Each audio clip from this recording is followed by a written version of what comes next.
والفرقان الحميد. أعوذ بالله السميع العليم من الشيطان الرجيم من همزه ونفخه ونفسه. بسم الله الرحمن الرحيم. فإذا فرغت فانصب وإلى ربك فارغب.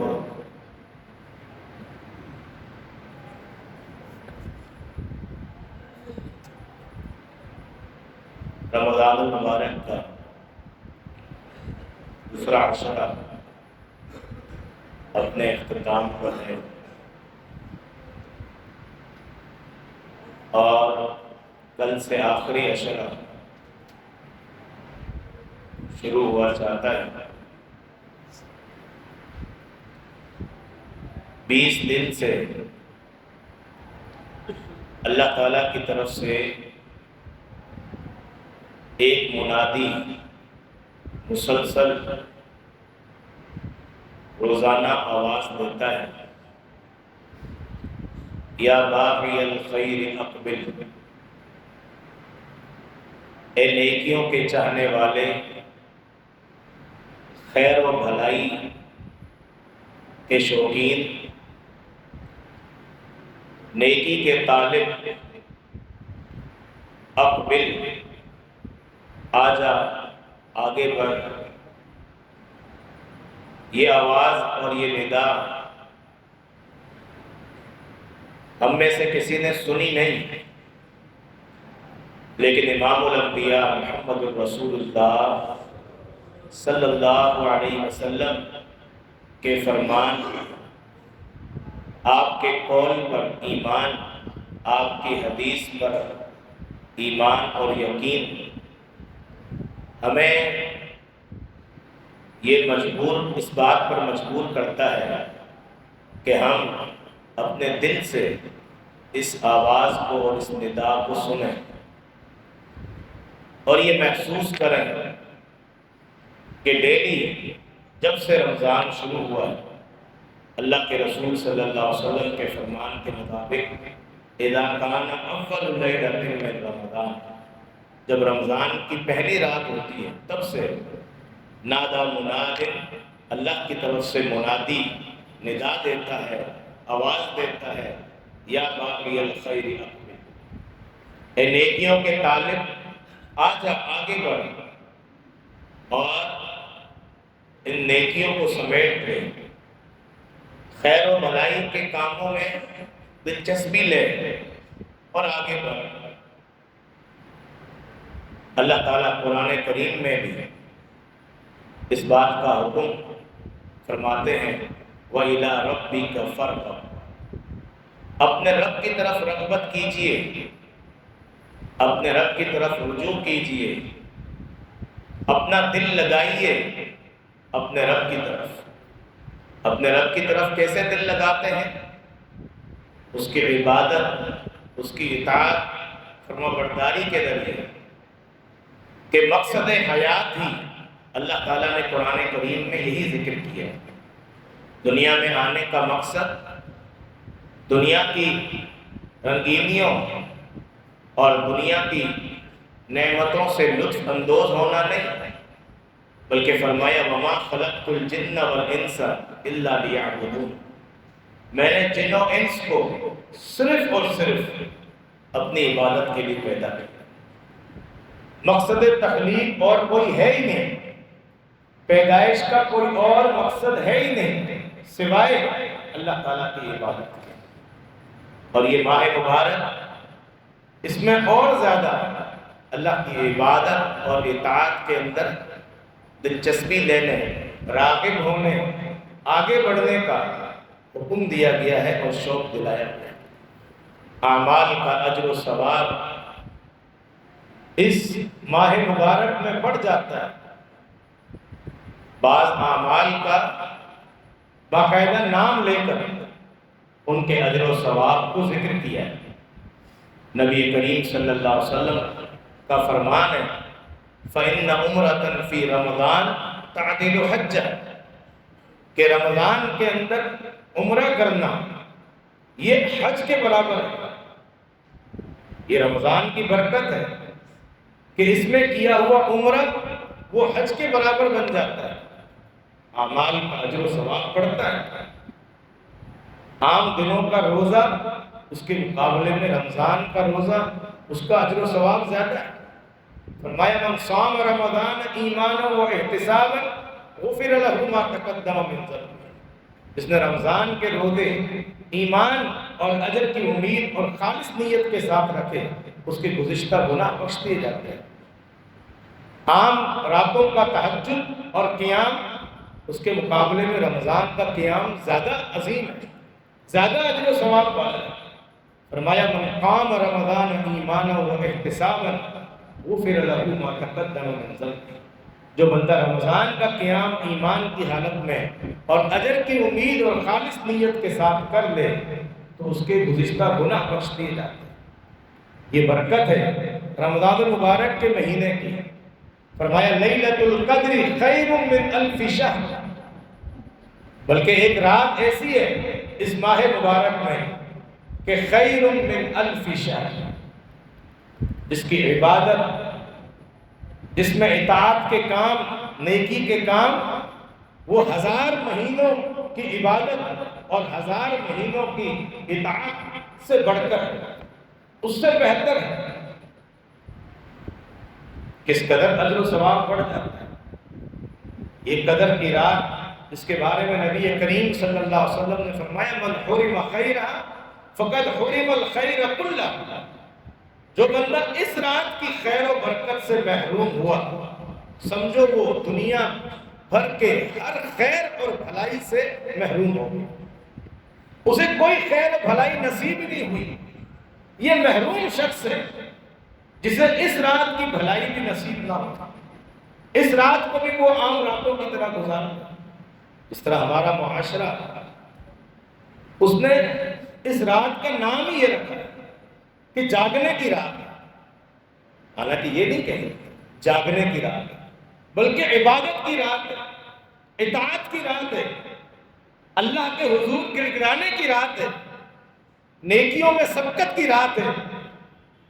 صرف جاگنا تو نہیں, پھر وہی کام کرتے ہیں جو زبان سے نکلتا ہے. جاگنے کی رات ہے, جاگتے رہتے ہیں, جاگتے رہتے ہیں.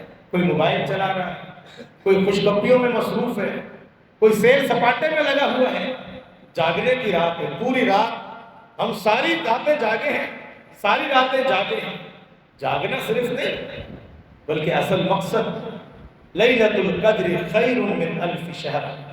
قدر کی رات کی عبادت اور اطاعت 1000 مہینوں کی عبادت اور اطاعت سے بڑھ کر اس سے زیادہ بہتر ہے اس کی عبادت کرنا. تو یہ برکت ہے رمضان مبارک میں نیکیوں کی کہ اجر و ثواب کا بڑھ جانا. پھر عمومی طور پر بھی باقی سارے اعمال ان کا اجر و ثواب رمضان میں بڑھ جاتا ہے کہ اللہ کہ رسول صلی اللہ علیہ وسلم نے اس ماہ مبارک کو ماہ مبارک قرار دیا. ماہ مبارک یعنی بابرکت مہینہ. پھر اس کی برکت سب عملوں کو شامل ہے. سارے اطاعت کے کام, سارے عبادت کے کام, سب اعمال خیر ان کو اس کی برکت شامل ہے کہ عام دنوں میں کیا ہوا خیر, عام دنوں میں کی ہوئی بھلائی, عام دنوں میں کی ہوئی نیکی, عام دنوں میں کیا ہوا صدقہ اور خیرات, ان تمام سے بڑھ کر رمضان المبارک کا عمل, اس کا اجر و ثواب اور زیادہ بڑھ جاتا ہے. اس ندا کو سننے کی اور دل سے محسوس کرنے کی ضرورت ہے کہ اللہ کی طرف سے آواز آ رہی ہے یا باقی الخیر اقبل, یا باقی الخیر اقبل. خیر کے متلاشی آگے بڑھ.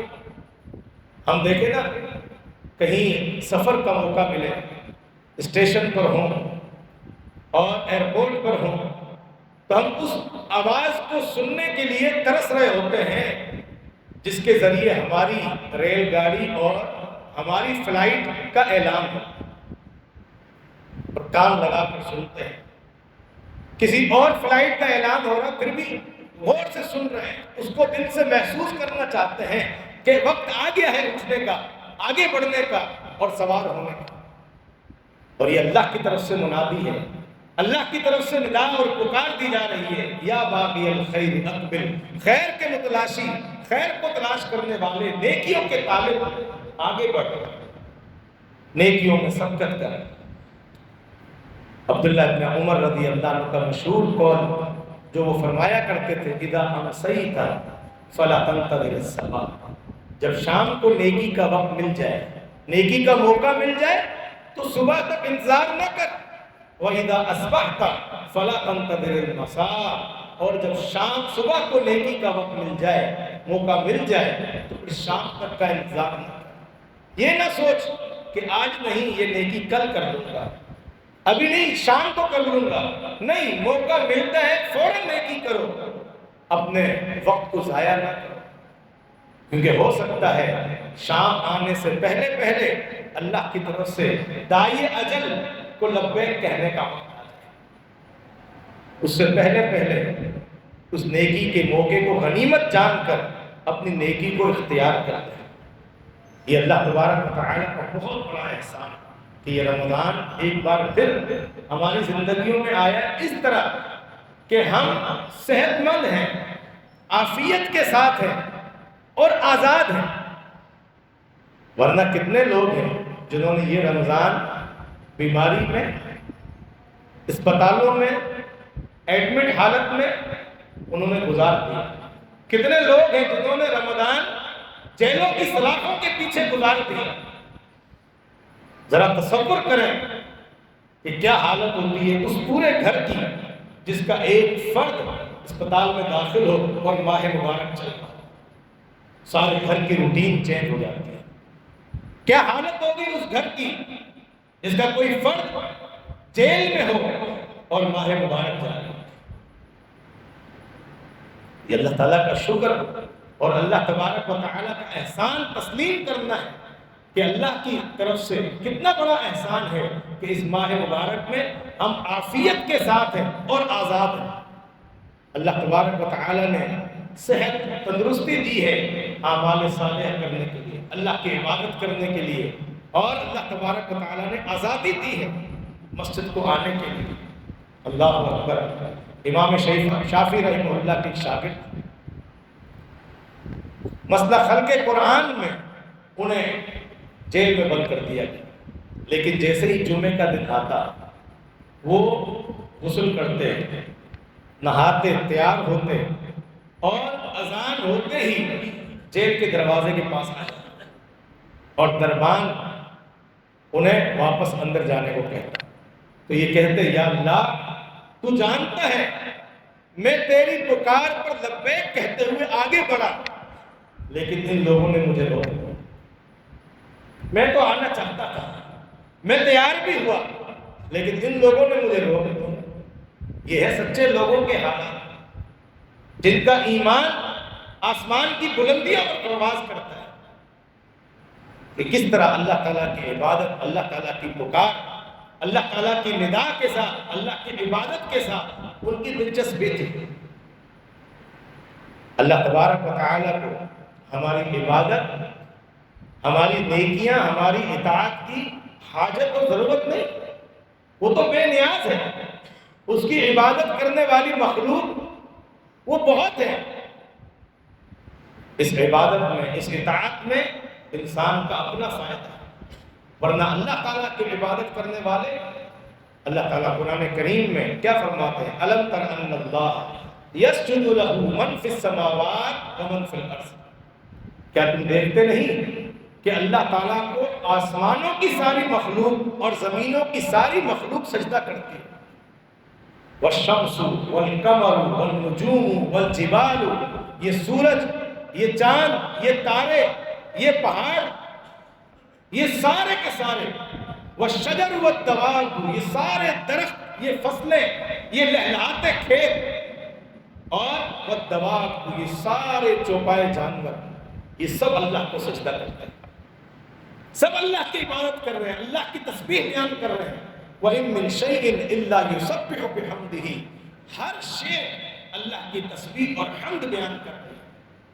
اللہ کو ہماری عبادت اور ہماری اطاعت اور ہمارے سجدوں کی ضرورت اور حاجت نہیں، بلکہ وہ تو وہ ذات ہے۔ اولم یروا الی ما خلق اللہ من شیء یتفیأ ظلالہ عن الیمین والشمائل سجدا للہ، کیا یہ دیکھتے نہیں کہ اللہ تعالیٰ نے جو مخلوق پیدا کی ہے وہ مخلوق تو مخلوق، ان کے سائے بھی دائیں اور بائیں اللہ کو سجدہ کر رہے ہیں، اللہ تعالیٰ کی عبادت کر رہے ہیں۔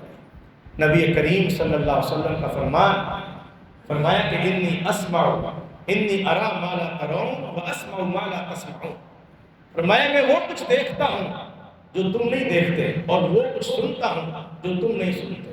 اکت السماء وحق لها ان تعد، آسمان چڑچڑاہٹ کی آواز کرتا ہے اور اس کا حق بھی بنتا ہے کہ وہ آواز کرے، کیوں کہ ایک بالش کے برابر جگہ بھی آسمان میں ایسی نہیں خالی، مگر ہر جگہ پر اللہ تعالیٰ کا کوئی نہ کوئی فرشتہ اپنی پیشانی ٹکا کر وہ سجدہ کیے ہوئے ہیں۔ آسمان میں ایک بالش کی جگہ بھی خالی نہیں، اللہ کے فرشتے اللہ کی عبادت کر رہے ہیں۔ کس قدر عظیم نبی کریم صلی اللہ علیہ وسلم کو معراج کے موقع پر منظر دکھایا گیا۔ آپ جب معراج کے لیے جا رہے ہیں اوپر، ساتوں آسمانوں سے اوپر آپ کو بیت المعمور دکھایا گیا، صحیح بخاری کی حدیث ہے۔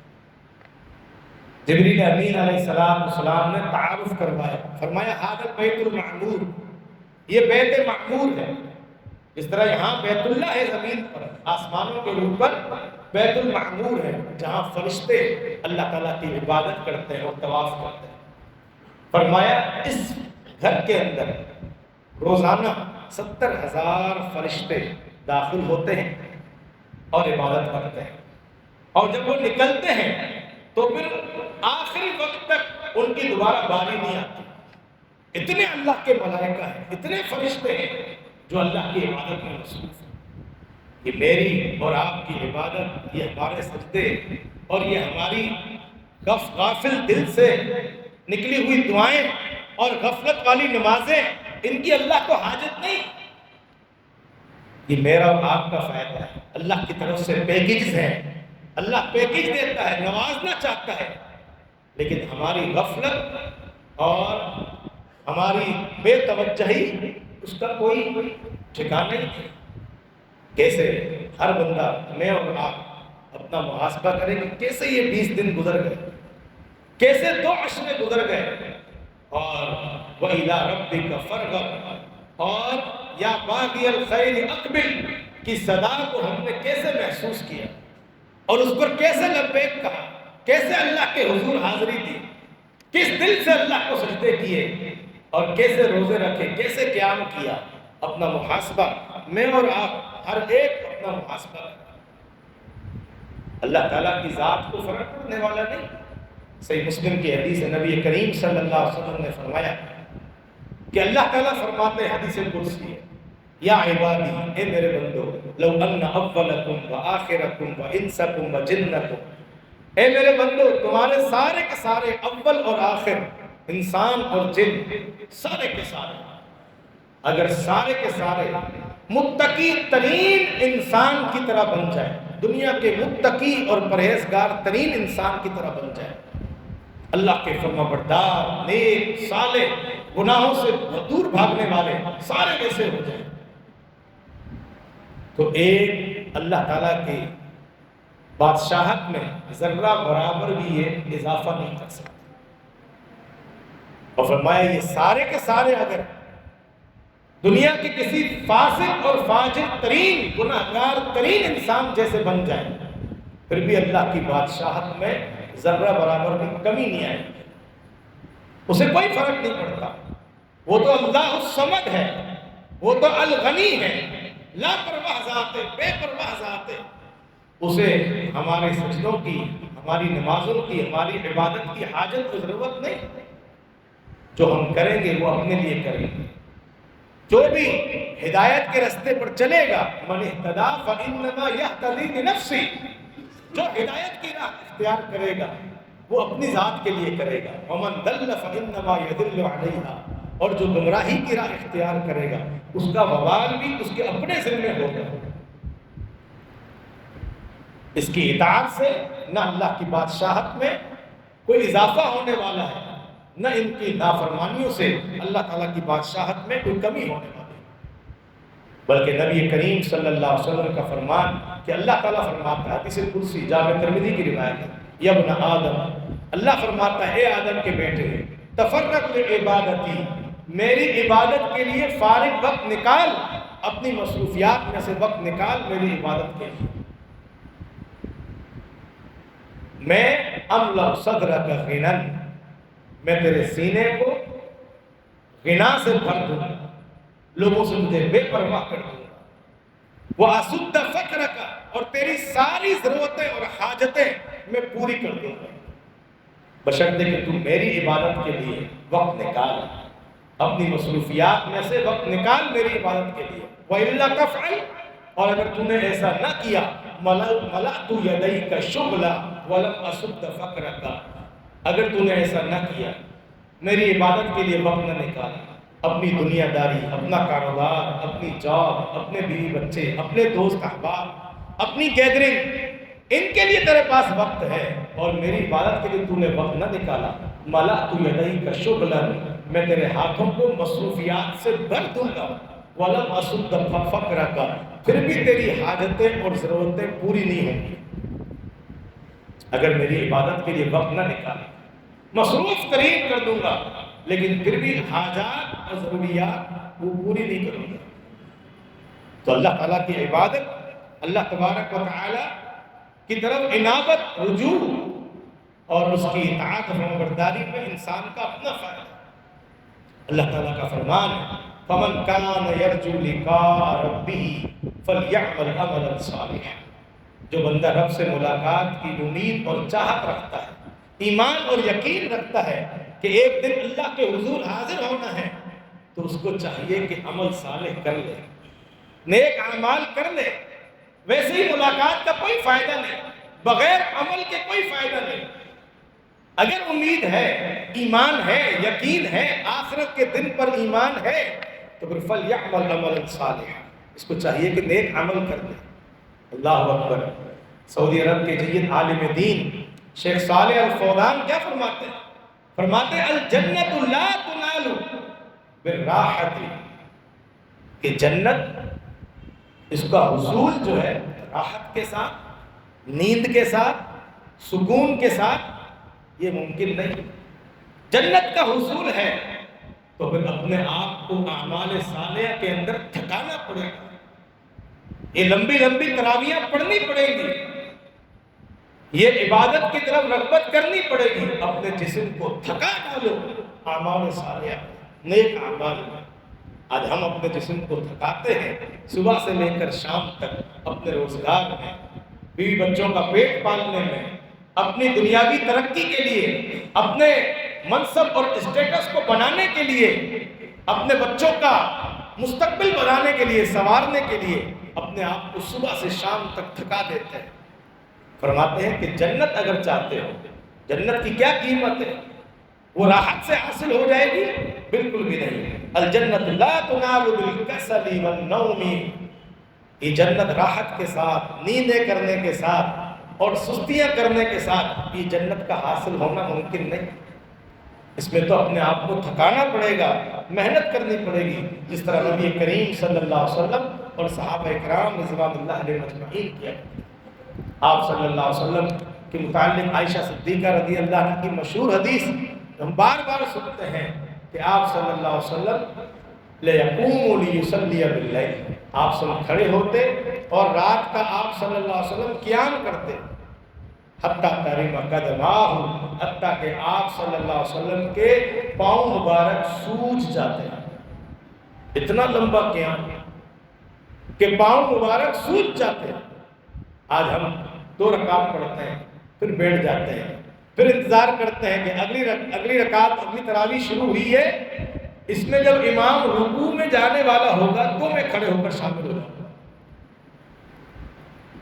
یہ ہمارا کہ ہمیں ٹانگیں درد کرتی ہیں، تھک جاتے ہیں، تراویح نہیں پڑھی جاتی، ہاں اعمال صالحہ میں دلچسپی نہیں، اور آپ صلی اللہ علیہ وسلم قیام کر رہے ہیں، تھک بھی رہے ہیں، پاؤں درد بھی کر رہے ہیں، اور درد بھی اتنا کہ درد کرتے کرتے وہ پاؤں سوج جاتے ہیں۔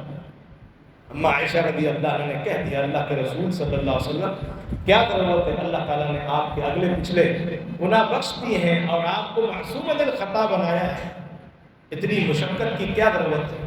فرمایا افلا اکون عبدا شکورا، کیا میں اللہ کا شکر گزار بندہ نہ بنوں؟ جس اللہ نے اتنا احسان کیا ہے تو میں اللہ کا شکر ادا نہ کروں؟ شکر ادا کرنے کے لیے زیادہ سے زیادہ عبادت کرنی پڑے گی، شکر ادا کرنے کے لیے اعمال صالحہ میں اپنے آپ کو تھکانا پڑے گا۔ آج ہمارا شکر کیا ہے؟ ہم کہتے ہیں اللہ کا بہت شکر ہے، بس زبان سے کہتے ہیں شکر الحمدللہ، بس یہ ہم نے سمجھتے ہیں کہ ہم نے اللہ کی ساری نعمتوں کا شکر ادا کرنا ہے۔ اور امام الانبیاء محمد الرسول اللہ صلی اللہ علیہ وسلم اپنے آپ کو تھکا رہے ہیں، پاؤں سوج رہے ہیں تاکہ اللہ کا شکر گزار بندہ بنے۔ صحابہ اکرام رضوان اللہ علیہ مجمعین کو دیکھیں، جامع ترمذی کی حدیث ہے، نبی کریم صلی اللہ علیہ وسلم نے 23ویں شب کو آپ صلی اللہ علیہ وسلم نے قیام کروایا اور 1/3 رات آپ نے قیام کروایا، پھر 24ویں شب کو آپ نہیں آئے، پھر 25ویں شب کو آپ نے آ کر صحابہ کو قیام کروایا۔ کہتے ہیں حتی ذہب شطر اللیل، آدھی رات گزر گئی، آپ کا قیام ختم ہوا تو آدھی رات گزر چکی تھی۔ جب آدھی رات ختم ہو گئی اور قیام مکمل ہوا، صحابہ عرض کرتے ہیں اللہ کے رسول صلی اللہ علیہ وسلم لو نفلتنا بقیت لیلتنا ھذہ، اللہ کے رسول صلی اللہ علیہ وسلم باقی آدھی رات بچی ہے، آپ وہ بھی ہمیں قیام کروا دیں۔ آدھی رات پر آپ نے قیام ختم کر دیا، بڑا مزہ آ رہا تھا، آپ باقی جو آدھی رات رہ گئی ہے وہ بھی قیام کروا دیجئے۔ آج ہماری 1-1.5 گھنٹے کی تراویح ہمیں وہ ادا نہیں ہو رہی۔ اللہ اکبر، کتنے لوگ ہوتے ہیں فرض نماز کے اندر اور تراویح میں کتنے ہوتے ہیں؟ اور صحابہ اکرام رضوان اللہ علیہ مجمعین کہہ رہے ہیں اللہ کے رسول آدھی رات ہوئی ہے، باقی آدھی رات مزید آپ ہمیں قیام کروا دیں۔ ہماری سستی کا عالم دیکھیں کیا، نوجوان ہٹے کٹے صحت مند نئی عمروں والے لیکن تراویح میں نہیں کھڑے۔ وطروں تک میں یہ حالت ہے کہ اگر 3 وطر پڑھے جا رہے ہیں تو پیچھے بیٹھے ہیں کہ 2 گزر جائیں آخری میں شامل ہوں گے، 1 پڑھیں گے، 1 رکعت پڑھیں گے۔ اللہ اکبر، کیا دلچسپی ہے، اللہ اکبر۔ موطا مالک کی روایت ہے سیدنا عمر بن خطاب رضی اللہ عنہ نے ابی بن کعب رضی اللہ عنہ اور تمیم داری رضی اللہ عنہ دونوں کو حکم دیا کہ لوگوں کو قیام کروائیں 11 رکعت تراویح۔ 11 رکعت تراویح پڑھاتے ہو، راوی کہتے ہیں صاحب بن یزید وقت کان القاری یقرأ بالمئین، اور قاری صاحب قاری ابی بن کعب رضی اللہ عنہ اور قاری تمیم داری رضی اللہ عنہ ایک رکعت میں 100 آیتیں پڑھتے تھے، ایک رکعت میں 100 آیتیں، تقریباً پون پارہ جو ہے 1 رکعت میں تلاوت کرتے تھے، اور ہم تھک جایا کرتے تھے، حتیٰ کہ کننا نعتمد علی العصی من طول القیام، لمبے قیام کی وجہ سے ہم لاٹھیوں پر سہارا لے کر کھڑے رہتے تھے، لیکن قیام کرنا ہے، قیام کرنا ہے، اس کے لیے ہم لاٹھیوں پر سہارا لیا کرتے تھے۔ وما كنا ننصرف الا في فروع الفجر، اور اس تراویح سے جو مدینہ میں مسجد نبوی میں ہویا کرتی تھی 11 رکعت عمر رضی اللہ عنہ کے حکم سے، اس میں ہم جب واپس لوٹتے تو فجر کے قریب فجر شروع ہونے والی ہوتی تھی اور سحری کا وقت ختم ہونے والا ہوتا تھا، اس وقت ہم گھروں کو لوٹا کرتے تھے۔ یہ عالم تھا تراویح کا۔ یہ صحابہ اکرام رضوان اللہ علیہ مجمعین کی دلچسپی تھی نماز کے ساتھ۔ موطا کی روایت ہے سیدنا مسور بن مخرمہ رضی اللہ عنہ بیان فرماتے ہیں کہ عمر رضی اللہ عنہ کو جب خنجر لگا، زخمی ہو گئے اور خون بہہ رہا ہے پیٹ سے، نیند آ گئی، کسی نے بیدار کیا کہ نماز کا ٹائم ہو گیا، نماز کے لیے کھڑے ہو گئے، نماز پڑھی، تو جاگتے ہی کہتے ہیں جی ہاں بالکل، لا حظ فی الاسلام لمن ترک الصلاۃ، یقیناً جس نے نماز چھوڑ دی اس کا اسلام میں کوئی حصہ نہیں، اس کا اسلام سے کوئی تعلق نہیں جس نے نماز چھوڑ دی۔ پھر اس حالت میں سیدنا مسور کہتے ہیں کہ عمر رضی اللہ عنہ نماز پڑھ رہے تھے وَجَرْحُهُ يَسْعَبُ دَمًا، اور زخموں سے خون رس رہا تھا، نکل رہا تھا، اور عمر رضی اللہ عنہ نماز پڑھ رہے تھے۔ آج ہم صحت مند ہیں، تندرست ہیں، نمازوں کی حالت نہیں، بازار آباد ہیں، نوجوان چوکوں پر، چوراہوں پر، گلیوں میں محفلیں سجائے بیٹھے ہیں، اور اللہ کا منادی حی علی الصلاۃ حی علی الفلاح کی 5 ٹائم منادی لگاتا ہے، لیکن تس سے مس نہیں۔ لا حظ فی الاسلام لمن ترک الصلاۃ، جس نے نماز چھوڑ دی اس کا اسلام سے کوئی تعلق نہیں، اسلام میں اس کے لیے کوئی حصہ نہیں۔ صحابہ کرام رضوان اللہ علیہم اجمعین کس قدر عبادت کے ساتھ اللہ تعالیٰ کی طرف رغبت کرنے والے تھے۔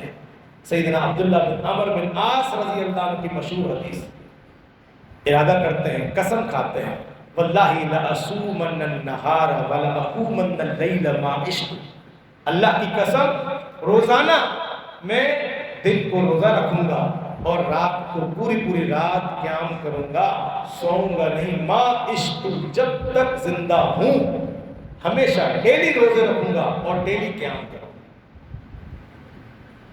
نبی کریم صلی اللہ علیہ وسلم معلوم ہوا، آپ صلی اللہ علیہ وسلم نے فرمایا کہ عبداللہ تمہارے بارے میں مجھے یہ خبر ملی ہے کہ تم دن کو روزانہ روزہ رکھتے ہو اور رات کو پوری رات قیام کرتے ہو۔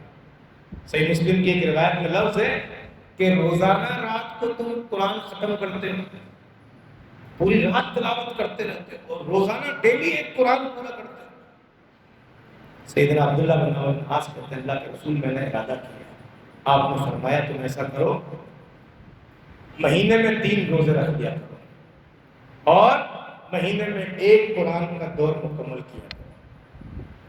عبداللہ بن عمرو بن عاص کہتے ہیں انی اطیق افضل من ذلک، اللہ کے رسول میں اس سے تو بہت زیادہ طاقت رکھتا ہوں، نوجوان ہوں، صحت مند ہوں، طاقت بہت ہے مجھ میں، پورے مہینے میں صرف 3 روزے اور پورے مہینے میں صرف 1 قرآن پاک کا دور مکمل کرو، میری طاقت بہت زیادہ ہے، کچھ اضافہ کیجیے۔ آپ صلی اللہ علیہ وسلم نے فرمایا چلو ٹھیک ہے، 20 دنوں میں 1 دور مکمل کرو قرآن کا، اور روزہ جو ہے تم 1 دن روزہ رکھو، 2 دن روزہ چھوڑو، پھر 1 دن روزہ رکھو، 2 دن چھوڑو۔ عبداللہ بن عمرو عاص کہتے ہیں انی اطیق افضل من ذلک، اللہ کے رسول میری اس سے تو زیادہ طاقت ہے۔ فرمایا چلو 10 دن میں قرآن کا دور مکمل کر لیا کرو، کہتے ہیں انی اطیق افضل من ذلک، اللہ کے رسول میں اس سے زیادہ طاقت رکھتا ہوں۔ فرمایا 7 دن میں مکمل کر لو۔ آخر میں فرمایا کہ 3 دن سے پہلے جس نے قرآن ختم کیا اس نے قرآن کو سمجھا نہیں، اور فرمایا کہ روزہ میں اور طاقت رکھتا ہوں۔ فرمایا پھر صوم داؤدی رکھ دو، داؤد علیہ السلام 1 دن روزہ رکھتے، 1 دن چھوڑتے، چلو تم وہ رکھو۔ شوق و ذوق عبادت کے ساتھ یہ تعلق ہے، اللہ تبارک و تعالیٰ کی عبادت میں یہ دلچسپی۔ جامع ترمذی کی ایک حدیث ابی بن کعب رضی اللہ عنہ بیان فرماتے ہیں کان رجل من الانصار بیتہ اقصی بیت فی المدینہ، انصار کا ایک نوجوان تھا جس کا گھر مدینے کے سب سے آخری کونے میں تھا، سب سے آخری کونے، مسجد نبوی سے سب سے زیادہ دور، لیکن اس کی نماز کی حاضری ایسی تھی وَكَانَ لَا تُخْطِئُ الصَّلَاةَ مَعَ رَسُولِ اللَّهِ صلی اللہ علیہ وسلم، اس کی ایک نماز بھی رسول اللہ کے ساتھ، جماعت کے ساتھ وہ مس نہیں ہوتی تھی، رہ نہیں جاتی تھی، ایک نماز بھی نہیں فوت ہوتی، حالانکہ شہر کے بالکل کونے میں وہ رہتا، لیکن ہر نماز پر پیدل آتا، پیدل آتا۔ کہتے ہیں ہم اس کے لیے، ہم تڑپتے اس کے لیے کہ کیسے کرتا ہے، کیسے اتنا دور سے ہر نماز کے لیے آتا ہے، پھر واپس جاتا ہے، پھر دوسری نماز کے لیے آتا ہے۔ ہمیں اس کے لیے احساس ہونے لگا، ہم نے اسے مشورہ دیا تم کوئی خچر خرید لو، اس پر سوار ہو کر آیا کرو، یا قریب شفٹ ہو جاؤ، منتقل ہو جاؤ، تاکہ نمازوں میں پہنچنے میں حاضری میں آسانی ہو۔ تو کہنے لگا کہ میں نہیں چاہتا کہ میرا گھر مسجد نبوی کے ساتھ ہو یا نبی صلی اللہ علیہ وسلم کے گھر کے ساتھ ہو۔ ہم نے کہا یہ کیسی بات ہے، اللہ کے رسول صلی اللہ علیہ وسلم کو بتایا، آپ نے اسے بلایا تو وہ عرض کرنے لگے کہ اللہ کے رسول میں چاہتا ہوں، میرا ارادہ یہ ہے کہ وہاں سے لے کر پیدل میں آؤں روزانہ، میرا آنا بھی اور میرا واپس گھر جانا بھی، یہ سارا کا سارا نیکیاں لکھی جائیں۔ اللہ تعالیٰ نے کہ رسول صلی اللہ علیہ وسلم فرماتے ہیں کہ جمع اللہ لک ذالک کلہ، اللہ تعالیٰ نے تیری نیت کے مطابق تیرے لیے سارا اجر جمع کر دیا ہے، آنے پر بھی تجھے نیکیاں ملیں گی، واپس گھر جانے پر بھی نیکیاں۔ یہ نمازوں کی پابندی۔ آج میں اور آپ اپنا محاسبہ کریں کہ ہم کس طرح نمازوں کے معاملے میں سستی کر جاتے ہیں، جماعت کے معاملے میں سستی کرتے ہیں۔ جماعت نکلتی ہے نکل جائے کوئی مسئلہ نہیں، بسا اوقات 2 3 نمازیں جمع ہو جاتی ہیں اور شام کو رات کو 3 نمازیں قضا کر رہے ہیں، 4 نمازیں قضا کر رہے ہیں۔ یہ حالت اللہ اکبر۔ صحابہ اکرام رضوان اللہ علیہم مجمعین کی دلچسپی دیکھیں۔ سیدہ ام حبیبہ رضی اللہ عنہ بیان فرماتی ہے، نبی کریم صلی اللہ علیہ وسلم نے ایک حدیث بیان کی، آپ نے فرمایا، صحیح مسلم کی روایت ہے، کہ جس بندے نے فرض نماز کے علاوہ دن اور رات میں 12 رکعت سنن مؤکدہ ادا کی تو اس کے لیے جنت میں گھر تعمیر کیا جاتا ہے۔ سیدہ ام حبیبہ رضی اللہ عنہ بیان فرماتی ہیں، فما ترکتہن منذ سمعتہن من رسول اللہ صلی اللہ علیہ وسلم، جب سے یہ حدیث میں نے رسول اللہ سے سنی ہے تب سے لے کر اب تک میں نے کبھی بھی یہ 12 رکعت سنن مؤکدہ چھوڑی نہیں، ڈیلی پابندی سے پڑھتے ہیں۔ ام حبیبہ رضی اللہ عنہ سے یہ حدیث سننے والے انبسا ہیں راوی، وہ کہتے ہیں فما ترکتہن منذ سمعتہن من ام حبیبہ، میں نے جب سے یہ حدیث ام حبیبہ سنی ہے میں نے کبھی یہ 12 رکعت چھوڑی نہیں۔ ان سے سننے والے راوی عمر بن اوس کہتے ہیں کہ میں نے انبسا سے جب سے یہ روایت سنی ہے میں نے یہ 12 رکعت کبھی چھوڑی نہیں۔ ان سے سننے والے نعمان بن سالم کہتے ہیں کہ میں نے جب سے یہ حدیث سنی ہے میں نے یہ 12 رکعت کبھی چھوڑی نہیں، ڈیلی پابندی سے سنن مؤکدہ پڑھتا ہوں۔ یہ ہے شوق اور ذوق اللہ کی عبادت۔ وَإِلَىٰ رَبِّكَ فَارْغَب کی طرف عدی بن حاتم رضی اللہ عنہ نبی کریم صلی اللہ علیہ وسلم کے صحابی حاتم طائی کے بیٹے کہتے ہیں کہ مَا أُقِیمَتِ الصَّلَاةُ مُنْذُ أَسْلَمْتُ إِلَّا وَأَنَا عَلَىٰ وُضُوءٍ، جب بھی نماز کی اقامت کہی جاتی ہے، جب سے میں مسلمان ہوا ہوں میری یہ روٹین ہے، ادھر نماز کی اقامت ہوتی تھی اور میں باوضو ہوتا تھا، باوضو مسجد میں ہوتا تھا۔ جب سے اسلام قبول کیا ہے کبھی بھی ایسا نہیں ہوا کہ ادھر تکبیر ہو رہی ہو اور میں مسجد میں نہ ہوں اور میرا وضو نہ ہو، بلکہ جب سے اسلام قبول کیا ہے میں باوضو ہوتا، جب بھی تکبیر ہوتی مسجد میں حاضر ہوتا۔ یہ عالم نماز کے ساتھ دلچسپی تھی۔ سعید بن مسیب رضی اللہ رحمہ اللہ تابعی ہیں، فرماتے ما فاتتنی الصلاۃ فی جماعت منذ 40 سنۃ، زندگی کے 40 سال ایسے گزرے ہیں کہ ایک جماعت بھی میری فوت نہیں ہوئی ہے۔ روزانہ جماعت سے 5 ٹائم نمازیں پڑھتا ہوں اور 40 سال کا عرصہ گزر گیا ہے، ایک جماعت بھی، ایک نماز بھی جماعت سے چھوٹ جائے، میری جماعت نکل جائے، ایسا نہیں کرا۔ اس قدر پابندی، اس قدر رغبت نماز کے ساتھ اللہ تعالیٰ کے احکامات انہوں نے سنے ہوئے تھے۔ اللہ کا فرمان فاستبقوا الخیرات، نیکی اور بھلائی کے کاموں میں ایک دوسرے سے مقابلہ کرو، وسارعوا الی مغفرۃ من ربکم وجنۃ عرضها السماوات والارض، ایک دوسرے سے جلدی کرو، آگے بڑھو رب کی مغفرت اور جنت کے حصول کے لیے۔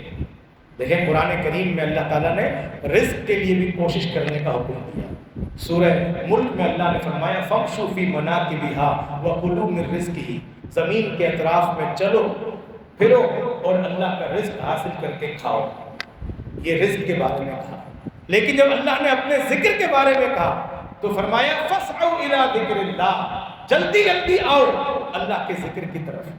اور پھر جب اللہ تبارک و تعالیٰ نے نیکیوں کے بارے میں کہا تو فرمایا فاستبقوا الخیرات، اور مغفرت اور جنت کے لیے کہا تو فرمایا وسارعوا، جلدی دوڑتے ہوئے آؤ اللہ کی مغفرت اور جنت کی طرف۔ پھر ایک جگہ اللہ تعالیٰ نے خود اپنی ذات کے لیے کہا، فرمایا فَفِرُّوا إِلَى اللَّهِ، اللہ کی طرف دوڑو، لپکو اللہ کی طرف، دوڑو اللہ کی طرف۔ جیسا مقصد ویسا اللہ نے لفظ استعمال کیا۔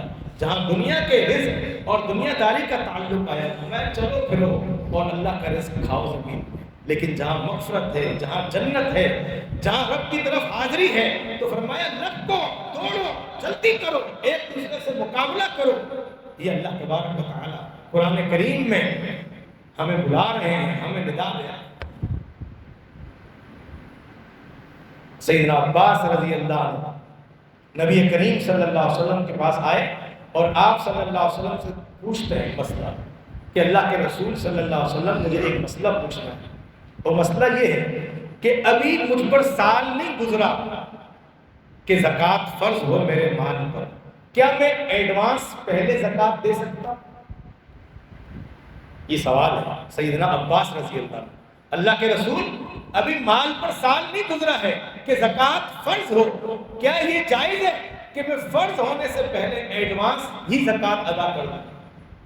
آپ نے فرمایا کہ ہم ایڈوانس زکوٰۃ دے سکتے ہیں۔ آج ہم غور کریں کہ ہمارے سوالات کیا ہوتے ہیں، اور وہ پوچھ رہے ہیں کہ ابھی زکوٰۃ فرض نہیں ہوئی ہے، سال نہیں پورا گزرا، لیکن کیا میں ایڈوانس زکوٰۃ دے سکتا ہوں؟ اللہ کا فرمان یاد ہے، والسابقون السابقون اولئک المقربون فی جنات النعیم۔ فرمایا سبقت کرنے والے، پہل کرنے والے، یہی اللہ کا قرب پانے والے ہیں اور نعمتوں والے باغات میں ہوں گے۔ اللہ کے قریب کی قربت، اللہ کا قرب ان کو نصیب ہوگا۔ اس کے لیے السابقون السابقون سبقت کرنے پڑے گی، آگے بڑھنا پڑے گا، اور آگے نکل کر اللہ تعالیٰ کے حضور حاضری دینی ہوگی اور نیکیوں میں آگے بڑھنا پڑے گا۔ تو اس ندا کو جو 20 دن سے جاری ہے اور مزید ایک عشرہ جاری رہنے والی ہے، اس ندا کو دل سے محسوس کریں، روزانہ محسوس کریں، صبح اور شام محسوس کریں کہ اللہ کی طرف سے پیغام بار بار آ رہا ہے، یا باغی الخیر اقبل، اے نیکیوں کے طالب، نیکیوں کے شوقین، بھلائی کی چاہت رکھنے والے، آگے بڑھ۔ یہ آگے بڑھنے کا موقع ہے۔ اللہ تعالیٰ سے دعا ہے اللہ تبارک و تعالیٰ سب سے پہلے مجھے اور پھر آپ تمام ساتھیوں کو اور تمام مسلمانوں کو اس ماہ مبارک کی خیر و برکت کو حاصل کرنے کے اللہ تعالیٰ توفیق عطا فرمائے۔ پورا کا پورا مہینہ رحمتوں کا ہے، پورا کا پورا مہینہ مغفرت اور بخشش کا ہے، اور پورا کا پورا مہینہ یہ جہنم سے آزادی کا مہینہ ہے۔ یہ نہیں کہ ہم یہ سوچیں کہ اب رحمت اور مغفرت تو گزر چکی، وہ تو شاید ہمیں نصیب نہ ہو تو ہم جہنم کی آزادی دینا، بلکہ پورا کا پورا مہینہ نبی کریم صلی اللہ علیہ وسلم کے فرمان کے مطابق فتحت ابواب الرحمہ، رحمت کے دروازے کھول دیے جاتے ہیں، اور بخشش بھی پورے مہینے جاری رہتی ہے، اور نبی کریم صلی اللہ علیہ وسلم کے فرمان کے مطابق پورا مہینہ شروع سے لے کر آخر تک روزانہ رات کو اللہ تبارک و تعالی بندوں کے لیے جہنم سے آزادی کے پروانے جاری کرتا ہے، سرٹیفکیٹ جاری کرتا ہے۔ تو یہ پورا مہینے کا سلسلہ ہے۔ ابھی اگر ہم سے کوتاہیاں ہو گئی ہیں، سستی ہو گئی ہے، تو پھر دیکھیں اس ایک عشرے میں مزید کوشش کر لیں، اپنی دوست احباب کی گیدرنگ، اپنی خوشکپیاں، اپنے موبائل فون، اپنے سوشل میڈیا اکاؤنٹس، ان کو ایک عشرے کے لیے ان کو خدا حافظ کرتا ہے۔ بلکہ میں تو کہتا ہوں کہ اپنے موبائل فون سے فی الحال ان اپلیکیشنز کو ان انسٹال کر دیا جائے، تاکہ ہم زیادہ سے زیادہ اللہ کی طرف رغبت کر سکیں اور اللہ تعالیٰ کی عبادت میں اپنا وقت لگا سکیں۔ اللہ تعالیٰ مجھے آپ کو توفیق عطا فرمائے۔